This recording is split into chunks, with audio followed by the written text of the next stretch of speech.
Hi everyone, Jason here, spiritualbabies.net, joined by Rabbi Joshua Neely in Florida. We are currently as well, if you're listening to this, then we have a new series on the Book of Jonah that's out now. You can go and look those up. There'll be a link on the top of your screen now. And today we're going to talk about something which is actually is a topic I don't see often covered, and that's animals within Judaism and Torah and Tanakh, and the kind of compound around them, and the different things that they mean to us and to people of faith and diet and everything else. So first of all, thank you for joining me again this afternoon, Rabbi Neely. Oh, glad to be here. Animals. It's such a broad topic because they're used in so many different ways. But yes, it's interesting when you open up a Bible and you go through it, and the animals are there before we are in the creation story. Well, exactly. I mean, the creation story, as many of the great commentators have pointed out, is not talking necessarily about the order, but it's talking about a progress of the unfolding, if you will, of life until it can reach a level that is able to connect to the divine. And as much as we love animals, we don't see them as having the same spiritual potential as a human being, and therefore they get listed first. Mm. So it makes me curious as to what the perspective is when it comes to the animal, because it says that man was given kind of an ownership over the animals, and he can use the animals, and they're there for him. But then to what degree? I mean, are we to consider, we know from the text that we don't consider all animals food. And in fact, the idea of animals being food is going to change from country to country. If I go to France and I say, what's on the menu today? And they'll say, we've got a very nice horse, and a fricassee of horse. And I'll be totally disgusted. And then I might have an Indian family come to the UK, and they're offered a fricassee of beef, and they'll be totally disgusted. And around the world, you'll find cats and snakes and dogs and all kinds of things that are offered up on the menu. We do get a list, don't we, in the text of what's considered eatable food. We probably should make an important distinction right off the bat when we're talking about the food element, and in general, it's that the Torah is indeed full of descriptions of different animals and our interaction with them. Specifically, how do we eat them? What don't we eat? What do we see about ritual impurity and things like that? Those are specifically for those who are following the Torah, for Jews. There is not a statement in the Torah that says that there is something intrinsically edible or inedible about different animals. It is an added layer of usability, or removing a layer of usability for those that are following the Torah for Jewish people.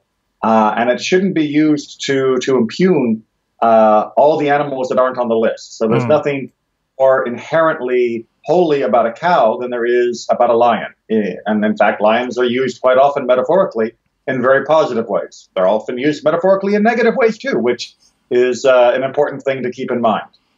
This is one of those things that is going to come up later with the idea of something being clean and unclean. And I see often on social media people who they think of a pig, as an example, as a wholly unclean thing, something that's utterly disgusting. And I don't see that reflected in the text. I see an animal which it's said, you as a group cannot eat this animal, but it doesn't say you as a group should absolutely keep away from this animal forever and ever, and if you see one, you should run the other way. And the same can be said for dogs and rabbits, and unclean doesn't necessarily, as you said, mean bad or evil. Or you should go ahead and repeat that again, right? Unclean doesn't mean bad or evil, because that people often get that mistake in their head, and it's really unfortunate because if you look at the broader rules of ritual purity, of being tahor or tameh, of being something ritually pure or ritually impure, you are hit over and over again if you're actually reading carefully and with a proper open mind, that these adjectives have nothing to do with whether something is good or bad. For example, your most beloved relative who has fallen and died, their body is ritually impure. They are ritually unclean. Does that mean that we should run away from their body and not give it proper burial and proper respect? Of course not.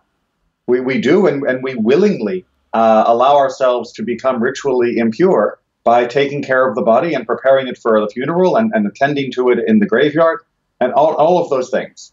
So the fact that something is unclean or ritually impure is probably a better, less loaded term because of the English. It has nothing to do with a value judgment on the thing. Because it does lead to some interesting conversations, especially people that they look upon some animals, like the pig, as being something that you should absolutely keep away from. And then they have 4 dogs that they let run around the home and sleep on the bed, which I've got no problem with. I'm one of those people that, if you've got a dog as a pet, then it's part of the family. But I see that because the dog's not explicitly mentioned, although, by name, although it is in the same category, somehow the pig is is the Darth Maul of the world, and the dog's not so bad. It's just you can't eat it, but it's still unclean. But dog's completely okay. So yeah, I wanted to get that out there first. That unclean doesn't mean evil or bad. It's just not on the menu. It's not on the menu for Israel. Right, and then there are some other issues, involved with, dealing with the carcasses of some of the creatures as well. But just to back up a little bit on the pig side, people do, yes, get much more agitated around the idea of pigs and pork than they do around dogs, and part of that is because the pig in particular was often used throughout Jewish history as a symbol against us, as a tool for trying to persecute or force conversion or force compliance. And so there is definitely an added historical emotional level that is involved when we talk about pigs that isn't there for dogs. We didn't have people trying to force us to eat dog meat. We had people trying to force us to eat pig meat. So in most countries where we went, if they said, well, what do you Jewish people do? And we said, well, we eat cows, we eat sheep. They said, oh, good, we eat cows and sheep too. And we said, yeah, but we don't eat pigs. And they went, what? It was that moment where they went, what? That we began to get the otherness relationship happening. When we told them we didn't eat dogs and cats, they went, yeah, we don't eat those either. So pork as one of the defining differences really does stand out in a historical, psychological way. But you're right, in terms of the actual halakha, in terms of the law, it doesn't have that many distinctions from other animals that are unclean. In fact, it at least has one of the symbols of being clean. It just doesn't complete the pair, and that's why we can't have it. As we mentioned a few shows ago, there will be crazy questions getting thrown in here, and one of the ones that's always bothered me is American footballs. So American footballs used to be made from pigskin. How did you, as a Jewish person playing sports, get around the fact that it was a dead pig? As much as we call it pigskins, we're not actually throwing a dead pig. That's fair. The skin has been removed. That we didn't just inflate, small pigs. The game may have a rough element to it, but it's not that rough. So in terms of getting around, you actually don't need to look at American football. You need to look at antiquity with questions of leather and other things that were produced from animals that weren't kosher, either not kosher in their inherent state or not kosher in the way that they were slaughtered. So, for example, would a Jewish person be able to purchase parchment from a non-Jewish source? Would a Jewish person be able to purchase leather shoes from a non-Jewish source? So it's not limited just to pork in particular or pigskin or American football. It's a much longer issue and a lot longer question, and one that the Torah actually, again, in its precise language, handles very nicely, which is the corpses of these animals create ritual impurity. The products of these animals do not. So once the corpse has been transformed into a product, then it is no longer considered to be the corpse of the animal, and therefore we are allowed to handle it without contracting ritual impurity. All right, so perfect example of how to use the great website Sefaria. So if you go to Leviticus 11, verse 8, is where the, in quote, problematic text occurs, where it says, you'll not eat their flesh or touch their carcasses, they are unclean for you. Yeah. I don't know whether you have your browser as well, but if you go over to the commentaries and you look up Rashi, who is channeling the commentary in this particular case, the citations say from Sifra, which is one of the earliest Midrashic collections, as well as from the discussion in Talmud on Rosh Hashanah 16b. That's why I love Safari. Just all the citations are right there to help you follow them down. He makes two very important comments that are good for this discussion. So one of them is he points out that the phrase specifically talks about the flesh as being a prohibition, and he says that is respect to the flesh, but the bones, sinews, horns, and claws, these are not part of that prohibition. So meat, yes, but a horn is not an issue. Okay. And if it had wanted to say the horn as well or the claws as well, then the Torah would have been written differently. I think when we talked about Midrash in the first, when we went through the Midrash, Mishnah, Talmud classes that we went over in the videos, I pointed out that one of the basic presuppositions is that God has an infinite vocabulary and an infinite form of expression, and therefore if he expresses the concept in a particular way, we have to read that concept as it was expressed. And since he used the limiting term of flesh, it must therefore be flesh. Then to talk about their carcass, the nivela, the bodies that have been left behind when they die, he gives a great summary of the discussion, where, and actually I'll just read it out because it touches it very well. One might think, very common Midrashic introduction, one might think that Israelites, that means to say non-Kohanim, not the people who are Kohanim, but just the rest of us, are prohibited from touching a carcass at any time. It, however, states in Leviticus 21:1, in reference to uncleanness in touching a corpse, speak unto the priests, ...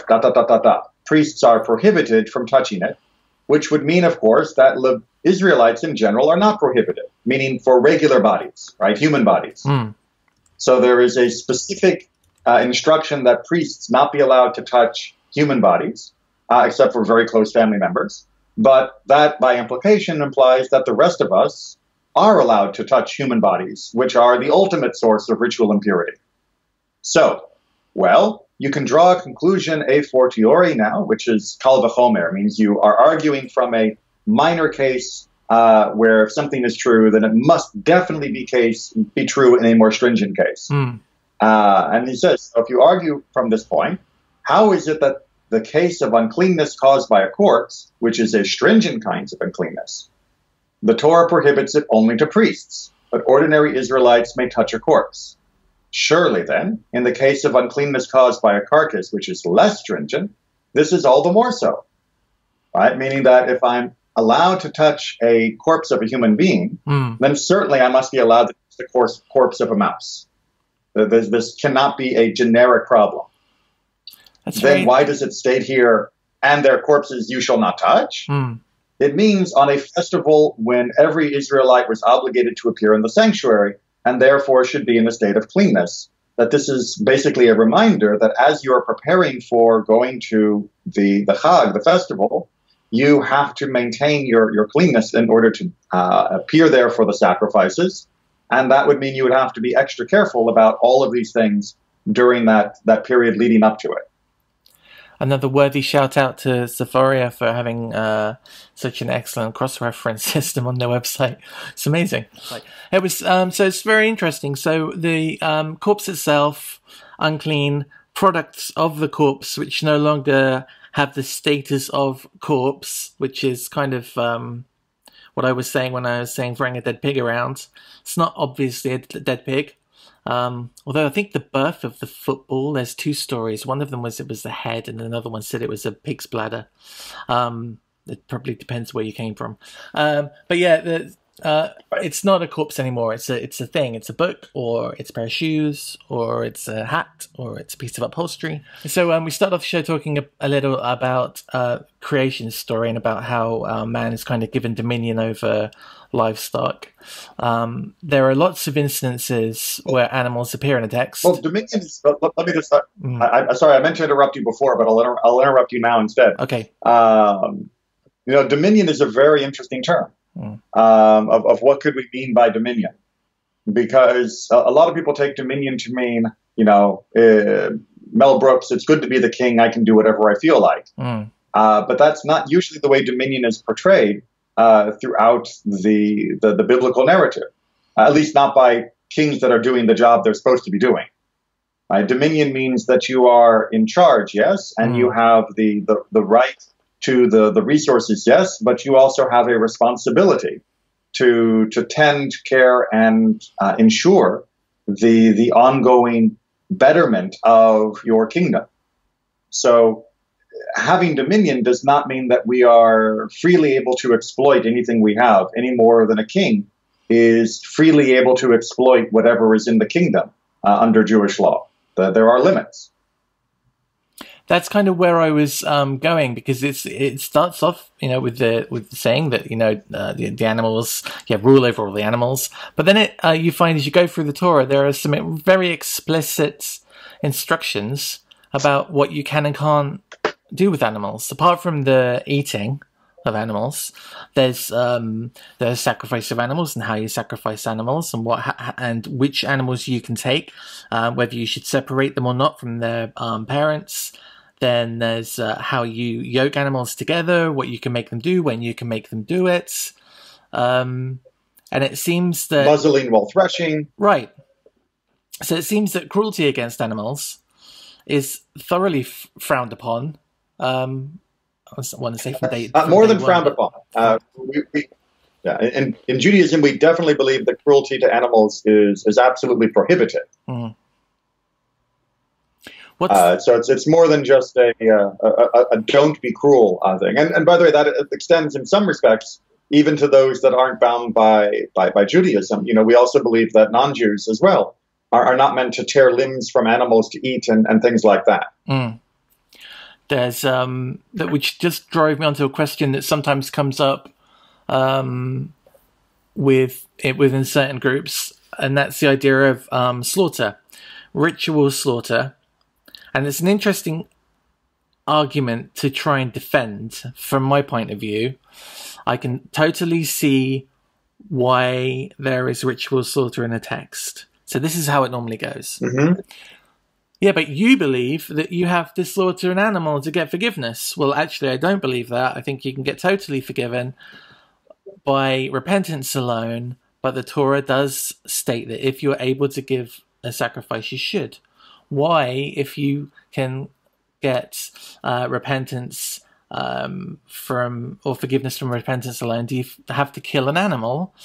And then my answer is because it says so, and I kind of know why I do, and why I should if the temple was there and that was a possibility. But I think their argument is it's cruel to take the life of an animal, and therefore, if you're saying that you don't have to do that, why would you still have that as a thing? And I know we don't do it today. I know the Jews can't give sacrifices at temple today, physical animal sacrifices. But there's the argument that when the third temple comes, it will be reinstated. So how do we draw a line between what is cruel? It's got a lot deeper suddenly than I thought it was going to. What is cruel to an animal and what is just and right within the confines of Judaism? Well, I mean, I think, first of all, we have to sort of untangle an implicit assumption here that somehow the sacrifices do nothing if we are able to still have a relationship with God without them. And I think that's a very false assumption that many people make. I understand the logic underlying it, which is if we can still have a valid and good relationship with God without having a temple and its sacrificial services, then therefore the sacrifices must not have been doing anything. And that would mean, therefore, that these sacrifices themselves were pointless and cruel. And I think that's the broken assumption that makes it all happen. Because if we understand that the sacrifices did something, then killing an animal for the sacrifice is no different than killing an animal to have dinner, or killing an animal to make parchment, or killing an animal to make leather for clothing. That there is a purpose for this animal's death, and the animal is not being killed just for our sport or pleasure. Which indeed would be killed, which would be cruel. Right? Judaism does indeed say that going out and shooting an animal just because you enjoy killing animals is not something that one should do. If you're going to kill it to eat it, although in Judaism hunting animals doesn't really work because of how we have to slaughter them. For those that are non-Jewish, if they hunt for their own food, we do not frown upon that. I just want to quickly make a reference that in the text. The shepherd of the animal is usually the hero, and then you've got people like Esau and Nimrod who are definitely hunters, and then on the negative scale of role models. So it definitely tends to be that's a good word. It definitely leans towards the tending aspect of humanity against animals, and not against the cruelty aspect of or hunting aspect. I know there are people out there that do hunt for food. And if you're hunting for food, it's a different thing, I'm sure. But for sportsmanship, it's if you can call it sportsmanship, it's not good. I just wanted to throw that in. So coming back to the sacrifices, right? The sacrifices were not being done because without them we couldn't restore our relationship with God. But by doing them, it deepened our appreciation of that restoration, right? I think we've discussed before, and I know I certainly have in my Torah classes, that the sacrifices were there to consummate the restoration of the relationship. That was not there to effect the restoration of the relationship. It's the equivalent of bringing flowers when you're saying sorry, as a gesture of saying, this shows you and myself my sincerity and my devotion to this relationship. But if if all the flower sellers were out of flowers, that doesn't mean you're not able to still say sorry. And if you're able to bring flowers, it doesn't mean they're pointless just because the sorry is what really matters. It means that this indeed enhances your appreciation of what you are doing through its use. So the sacrifices absolutely had a purpose, and therefore the animals that were used during the sacrifice, whether it be for a celebration or for reconciliation, absolutely had a purpose. And I should also remind that many animals that were sacrificed were eaten in the majority of their bodies. And so, again, these were not wasted at all. Something I'm keenly aware of as we've just celebrated the holiday of Pesach, where those sacrifices that were offered up were the key ingredient for what would have been probably the best and most calorie-intensive meal that most people would have had in their entire year cycle. If not, except for maybe Sukkot, for the holiday of Sukkot. So it wasn't as though we were killing mass numbers of these animals and simply throwing them away without having that feeling. In fact, the rest of the prophets speak categorically against that idea, that if somebody is only offering up a sacrifice with empty intent, a vain sacrifice that is simply going through the motions, the ritual, but not providing the contrition or connection to God that is supposed to be there as the sacrifice is offered, then they should stop. They should not just keep offering dead animals for no good purpose because their spirit isn't really in it. There are definite rules regarding kosher slaughter as well that they're still carried on today. The manner of the manner of death, the way the animal's treated and looked after and held. So yeah, so when we find a product and it says has a little kosher mark on it, we can be sure, right, that that animal has been killed in exactly the same way as every other animal has been killed, and treated in the same way as every other animal has been killed, and it's had its last moments were exactly the same as every other animal has been killed. I know that So my wife's vegetarian. Thereby, I'm almost completely vegetarian. But I'm becoming more vegetarian as I see kind of slaughterhouse imagery and the way that the sheep are killed in a regular slaughterhouse and how chickens are reared. It's not as bad in the UK as it used to be, but I know certainly in Europe it's amazing that animals are kept the way that they're kept, and it doesn't seem like a good life. But I'm comfortable with the way that a kosher slaughterer ends the life of an animal. We have. It's interesting. There was a period of time in Ireland where we were exporting more kosher meat to Argentina than they were making. That kind of blows my mind. Huh. Now that's not the case, sadly, and because of shipping costs, we ship our animals now, and they're slaughtered abroad for kosher meat, but we're still in the game. So, can you tell us a little bit about how that works? What kosher slaughter means? Absolutely. Although I should point out, your preface there and talking about our concern for the well-being of the animals, a good life and a good death that they should have, is very much in keeping with one of the goals of the Torah, and extending that beyond our concern just for the animals. And the fact that people nowadays have more and more of that sensibility shows that the Torah is working. Rambam argued that the prohibitions on sacrificing a child and its mother animal on the same day was meant to not only have us treat the animal well, but to also make us treat other humans well. And so too the shooing away of a mother bird from the nest, that are training ourselves to show compassion even to animals that can't necessarily appreciate the compassion. They don't really understand fully what we're doing, is not only for their benefit, but it is also for our spiritual and moral benefit, that we do not become callous to something that appears to be suffering in front of us.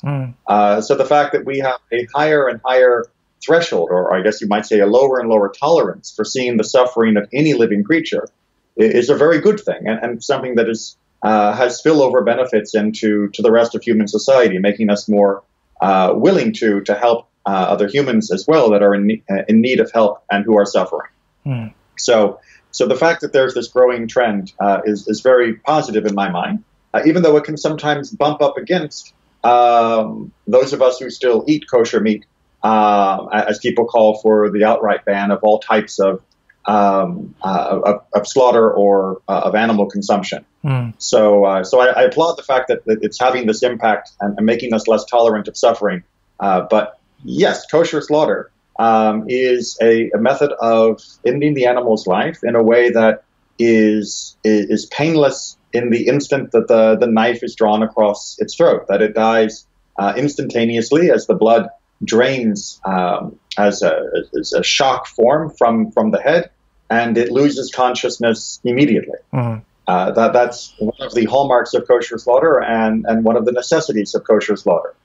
Now, I know that there have been lots of videos and other things of sometimes there are kosher butchers and some of the big slaughterhouses that have gotten this wrong, and that concerns us as Jews as well. If you read through the medieval literature, there have always been cases off and on of individual slaughterers who cheat for commercial gain.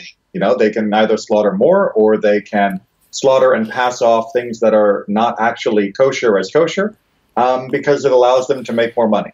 And that is always something we have to be watchful against in order to prevent the violation of the commandments, as well as for the suffering of the animal.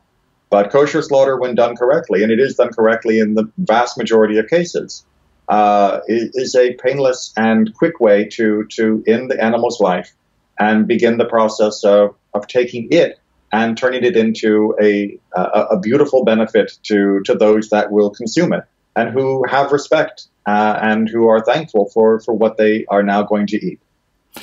So I want to do a big jump now into the idea of having pets.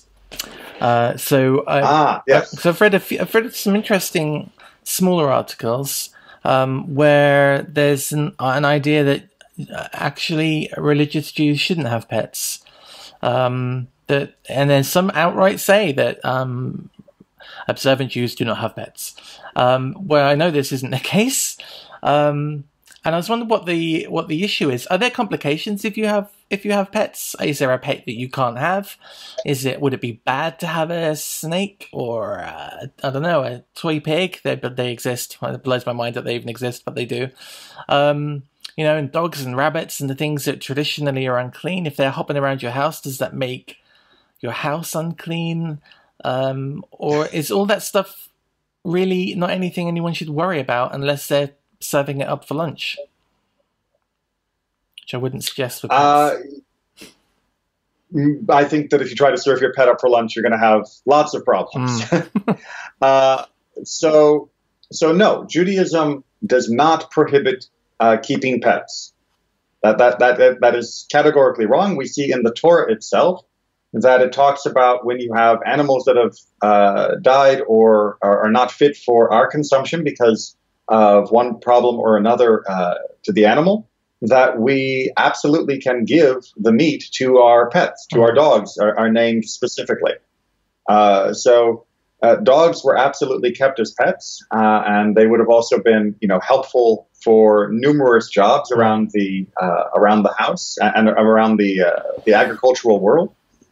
Jews also would have kept all manner of farm animals, and not only kosher ones. So yes, we had oxen and we had cows and we had sheep and roosters and birds and such. But we also would have had horses and mules, again, specifically mentioned in numerous places. And those animals were not fit for our consumption, but they were definitely fit for being work animals for all of our history. And no one ever said you can't have a pet horse that you ride, that this is a problem. So having pets, not an issue. Which brings me to an interesting idea. If you train your dog to bring you your slippers and paper every day, how do you stop it doing it on Shabbat? As the animals within your remit also rest on the seventh day, then your pets at home should also rest. So if you're at home and you get your dogs to do stuff for you, not necessarily with you, there's nothing wrong with play, then just spare a few minutes before you have the dog do something for you on Shabbat. It also deserves its day off. I don't know if it's ever come up before. It actually hasn't come up before, but I think I have an answer for you. Okay. First of all, I have to say I've never had a dog that was so well trained that it could bring me my slippers. So I don't actually know what that's like to have a dog that well trained. But the concept of work, of malacha, is a very technical one in Jewish law. And a dog bringing slippers from one room to another room is not violating malacha any more than me carrying a plate from the table over to the counter. So it wouldn't be considered having the dog work on Shabbat to have the dog bring your slippers from one room to another. So you can breathe a big sigh. So we don't have to worry about... Breathe a big sigh of relief for all the people at home. They've got your dog running around after you on Shabbat. That's good. Now, if you train your dog to paint pictures or write its name, A, that's amazing. And B, that you wouldn't want to have the dog do on Shabbat. I assume don't let the dog cook dinner for you. I assume then if your dog is a working dog for herds or maybe a guard dog, I wonder if that still comes under the same remit. Guard dogs are allowed to still guard. And in fact, for most of ancient history, guard dogs were not considered pets. They were considered dangerous animals that you used because of the danger around you. And they would still be allowed to do their guarding, if you will, on Shabbat. Then the one thing that pets do have as an issue that we should probably talk about is pet food. That is to say, if you have a dog and you're feeding your dog food, you do have to make sure that you're not cooking its dog food in your regular human pots and pans. Sure. That you're not serving the cat food on plates that you're also going to serve human food on. So you are allowed to serve them, as I mentioned at the beginning. The Torah says explicitly you are allowed to serve them non-kosher foods. You don't have to buy them cuts of kosher brisket to feed them, although I'm sure the dog would love you. But you do have to make sure that you don't cross-contaminate its food with your food. Now, I do remember that there is, now we don't obviously have it here, I'm sure maybe not even in the UK, but there is a classification for kosher pet food. I think it's a KFP, kosher for pets, I think it stands for. And so you can, if you're in a bigger community and they've got the right kind of supermarket, you can buy pet food which is explicitly made to come under the kosher guidelines, which it blows my mind for me because it's very difficult to find human kosher food in Ireland, let alone dog food, which can guarantee no horse. But yeah, it's an interesting thing. I love the idea of giving festival scraps to animals, so they get the benefit of your meal at the end. I think that's a sweet idea, so everyone gets involved. I love pets. Pets are awesome. Pets are indeed awesome. One thing I also want to just trot out is some people may have heard that some observant Jews don't own any stuffed toys, wallpaper, pajamas, kids' paintings that have non-kosher animals in them. And that is true. There is a teaching within Lubavitch Chabad from Rabbi Schneerson that people should not have these things around their little children because it will, in a sense, infect their soul, that it will guide them in the wrong direction. This is a custom, however, that's very much isolated in that community and not one that is widely practiced, or if I may say, not grounded in Jewish law itself. It is a particular teaching of that segment of Judaism. Yeah, I'm not sure what to say there. I don't know how much of my opinion I should share on. It seems odd that a picture of an animal. Well, I don't know if that's fair, actually. Growing up, I had this huge encyclopedia. Encyclopedias were by far my favorite type of book when I was growing up. You get loads of information in there. But it had a section on animals, and about page 15, the whole page had this big blue-black lobster on it. It was huge. The lobster was massive. It had eyes on stalks. Right. It did all the things lobsters do, but in beautiful technicolor, and I didn't like it. It grossed me out. Anything with more than 4 legs, and anything where the eyes are extended. Today I can't deal with it. I don't like spiders. I don't like crabs. But this was huge, and it was a good, 40 centimeters tall, and I dog-ended those pages.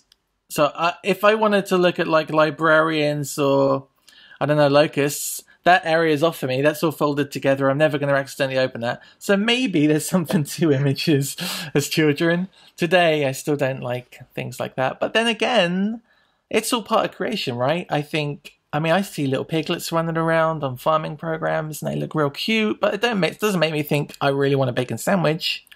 And I'm not sure whether. And as we said, as we discussed earlier, there's nothing inherently negative or evil about these creatures. And so, being able to wonder and marvel at God's creation in all of its diversity, even the lobsters, is something that we should try to train ourselves to do, to look at things that might shock or surprise us in the natural world, and instead see in them some part of the beautiful symphony of life that God has created is I think a much better and healthier response. And yes, I've never looked longingly at a stuffed pig and begun to drool for bacon. Nor have looking at a stuffed pig, Porky Pig, watching Porky Pig cartoons never made me more pig-like in my behavior. Yeah, it's an interesting thing. It's those fences again, right? The fences are put up to stop you even getting close to the thing that might cause you to do a thing which could be a negative aspect on your life. So fences are good, but sometimes I think there's too many fences. Yeah. Anyway, I think we're kind of done. Next time we speak, we're going to be talking about food. So I'd like, if you're listening to this and you've got questions about food, and that's like tradition, what food is, where it comes from, who eats what and why, what can you and can't you eat, and how should you cook it, and then all the other stuff, and especially like vegetarians, is vegetarianism right? And according to the Bible, should we all be vegetarians? And if you've got animal questions you didn't think we didn't cover today, let us know and we can revisit it later on. So yeah, I want to give a little shout out to someone who's written some of the best books about animals in Judaism.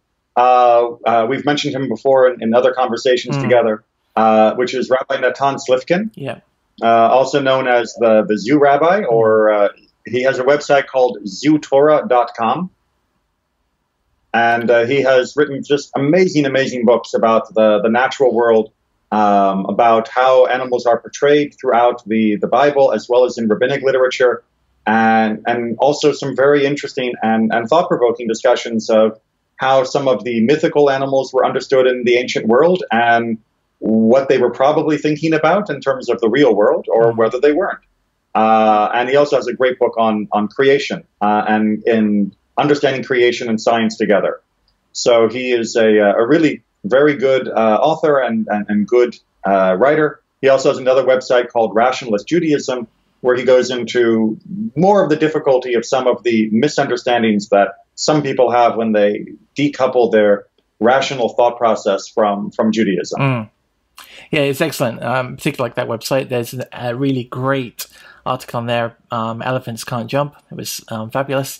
So I'll stick the links to those will be under this video, and you can go and enjoy those, and I'll stick a link to the Amazon page you can buy his books from. I have a couple of his books, and again, they're my favorite type of book. They're just full of information. You don't have to A to Z it. You can just flick through and find stuff that looks interesting and dig in. It's excellent. And for such a young guy, he's got a huge catalogue of material. And a great resource, because it's the kind of material you can't just get online. You know, you can't just Google, how were panthers viewed in biblical Judaism? You're just not going to get your answers there. Yeah, Google's not quite there yet. All right, thank you very much for giving us your time today. Oh, thank you for bringing this all together. It's a great conversation. And you guys at home, let us know what you think and leave your questions in the comments below. There'll be a link here to go over to Rabbi Neely's YouTube page, and you can subscribe there too. He's got a ton of other stuff, Torah, Mishnah teachings, and this course on Judaism where he covers different parts of Judaism every week, which is especially good. And we'll see you all again very soon. Goodbye.